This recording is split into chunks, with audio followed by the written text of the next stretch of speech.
러시아 침공 이후 한국의 무기가 세계 여러 곳에서 발견됨에 따라 이에 불안함을 느낀 러시아와 중국, 북한은 대한민국의 연이에 공격적인 도발 메시지를 전하고 있습니다. 이러한 상황에서 북대서양 조약기구인 나토는 대한민국을 나토에 가입시키기 위해 혼란한 국제 정세 속에서 미국과 함께 심상치 않은 움직임을 보이고 있습니다. 아시아 국가들의 나토 가입에 굉장히 긍정적인 스탠스를 취하고 있지만 한국의 뜻밖의 반응과 일본의 경우엔 배제되었다는 소식. 지금부터 자세하게 전해드리겠습니다.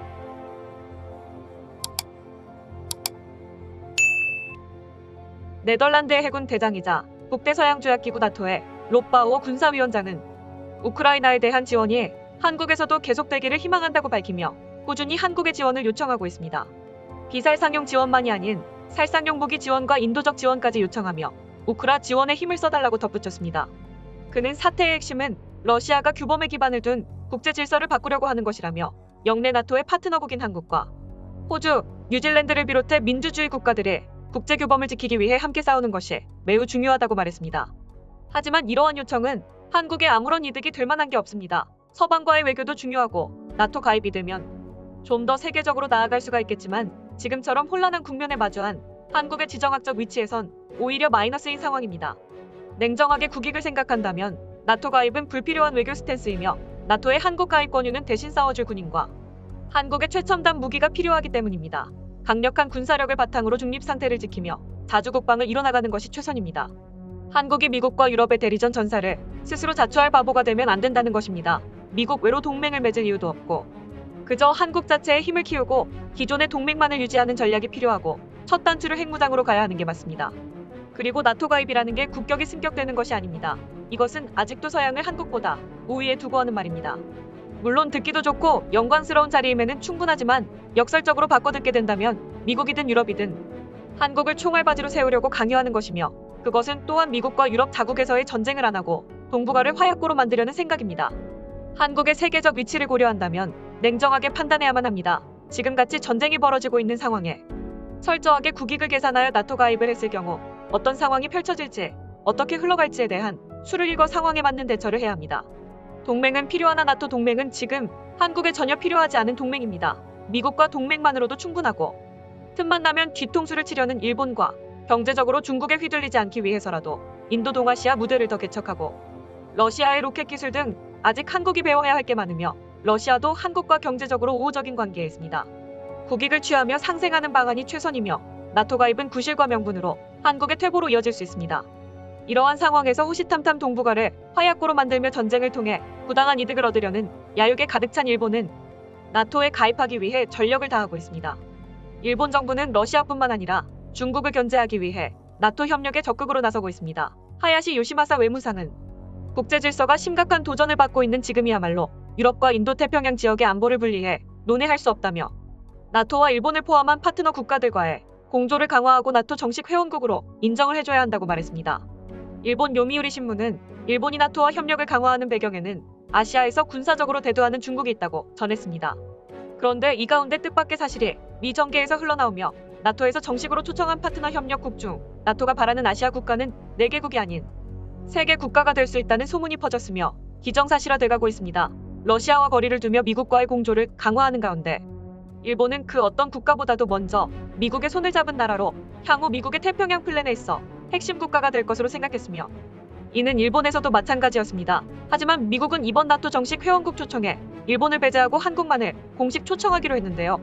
이러한 결단의 중요한 근거는 바로 일본이 독자적인 재무장을 추진하였다는 것입니다. 심지어 미국이 제일 민감하게 생각하는 핵무장을 거론하며 일본이 급격하게 과거 일본 제국주의 시절로 돌아가려고 했기 때문입니다. 최근 일본이 미국 몰래 군사력을 이동시키며 대만과 가까운 최남단 지역인 미야코 섬에 병력을 집중시키고 있다는 사실이 드러났으며 그곳엔 육상자위대 미사일 본부가 들어섰습니다. 최근 이곳에 무장이 강화되고 상설 자위대원이 늘었다는 미 국방부의 첩보가 들어온 것입니다. 명목상 이유는 중국의 확장 정책과 러시아의 일본 도발을 견제하기 위해 군사적 배치를 통해 자국 영토를 보호하겠다는 이유였지만 혼란한 국면 속에 이 같은 행동은 선을 넘은 행동입니다. 이 같은 일본의 행동은 평화를 위해 군대를 강화한다기보다 자신의 이득을 위해 군대를 움직이는 것을 보고 조치가 필요하다는 주장이 나오고 있다고 미 외무부는 전했습니다. 일본은 가입하려고 해도 가입할 수가 없지만 절대로 나토에 가입이 되면 안 되는 국가입니다. 자신들의 목적을 위해 나토를 이용하며 그것이 동북아로 이어지고 순식간에 전쟁터로 바뀔 위험이 굉장히 다분하기 때문입니다. 러시아나 중국과 의도적으로 분쟁을 일으켜 나토와 러시아 중국 전쟁으로 충돌을 일으킬 게 분명하기 때문입니다. 일본 자기의 국익을 위해 이를 벌려놓고 나토가 개입해 일본 분쟁을 해결하게 만들 것이라는 게 다수의 전문가들 의견입니다. 이런 일본과 달리 한국과 긴밀하게 협조를 강화해 아시아 태평양 안보 공백을 메우고 중국과 러시아와 대항할 주요 국가로 한국을 중심으로 두겠다고 밝히며 미 국무장관인 블링컨은 한국을 향해 아시아 안보협의체 중 불안이 없는 국가라고 말하며 전략국제문제연구소 CSIS는 대담 자리에서 한국의 가치를 높게 평가했습니다. 그는 러시아 침공에 관한 이야기를 펼치며 현재 진행되고 있는 전쟁은 러시아와 유럽만의 문제가 아니며 이는 인도 태평양 지역으로 번지고 더 나아가 전 세계를 위협할 것. 미국과 한국은 좀 더 이러한 상황에 포커싱을 둬야 한다고 밝히며 여기에 조정관은 한국이어야 한다는 말을 덧붙이며 한국은 안보협의체 국가들 가운데 중심축인 국가로 평화에 막대한 기여를 하고 있으며 앞으로도 기여할 것이라고 전했습니다. 의례적으로 일본과의 우호 동맹국을 강조했던 예전과는 달리 한국과의 협조를 유달리 강조하는 모습을 보이고 있습니다. 이런 미국의 갑작스러운 변화에 일본은 큰 충격을 받았다고 하는데요. 나토 배제와 태평양 안보에서 빠진 소식을 들은 일본은 울분을 감추지 못하고 있다고 했지만 이에 사실 확인이라도 해주는 듯이 미국은 한국을 중심으로 태평양 계획을 수립하겠다고 밝히며 한국과 앞으로 많은 군사적 개발 협력과 경제적 협조를 이어가겠다고 확언했습니다. 한국이 나토에 가입하여 러시아 침공에 맞서게 된다면 한국은 러시아뿐만이 아닌 많은 나라를 상대해야 하며 근처의 제국주의 야욕을 떨쳐내지 못한 더러운 일본을 견제할 때 많은 것을 감내하고 들어가야 하는 상황이 발생합니다. 전 세계에서 알아주는 국가로 자리매김했는데 미국과 유럽의 소가 개도국으로까지 떨어질 수가 있다는 것입니다.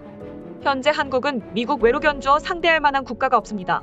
외교적으로 잘 풀어나가 적을 만들지 않되 국익에 마이너스가 되고 국가의 젊은이들을 희생시키는 외교는 할 필요가 없다는 것입니다.